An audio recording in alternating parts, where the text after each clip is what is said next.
बीड जिल्हा रुग्णालयातील स्त्रीरोग व प्रसूती विभागात निष्काळजीपणा करणे, रुग्णांना विनाकारण इतरत्र संदर्भित म्हणजेच रेफर करणे आणि वरिष्ठांच्या आदेशाचं पालन न करणे या कारणांवरून वैद्यकीय अधिकारी डॉक्टर नितीन संतराम राठोड आणि डॉक्टर स्नेहल मनोज मेंगडे यांना 29 ऑगस्ट रोजी तडकाफडकी कार्यमुक्त केले।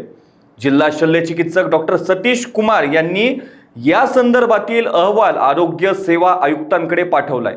जिल्हा शल्यचिकित्सकांच्या पत्रानुसार माहे जुलै 2026 मध्ये स्त्रीरोग विभागातून रुग्णांना मोठ्या प्रमाणावर रेफर करण्यात आलं होतं। यात डॉक्टर नितीन राठोड यांनी 26, डॉक्टर पूनम लोध यांनी 18 तर डॉक्टर स्नेहल मेंगडे यांनी 16 रुग्णांना रेफर केल्याचं निष्पन्न झालं।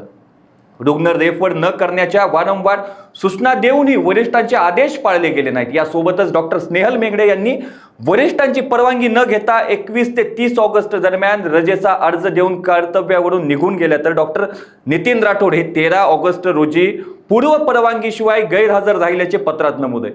त्यांच्या विरोधात आता शिस्तभंगाची कारवाई प्रस्तावित केली आहे। तसेच या दोघांनाही आयुक्तांकडे हजर राहून पुढील आदेश घ्यायचे आहेत। तसेच 29 ऑगस्ट 2026 पासून संबंधित वैद्यकीय अधिकाऱ्यांचं वेतन व भत्ते काढू नयेत असे निर्देश लेखा विभागाला देण्यात आले। अशाच ताज्या अपडेटसाठी लोकांच्या टीव्हीला सबस्क्राईब करा आणि लाईक करायला विसरू नका।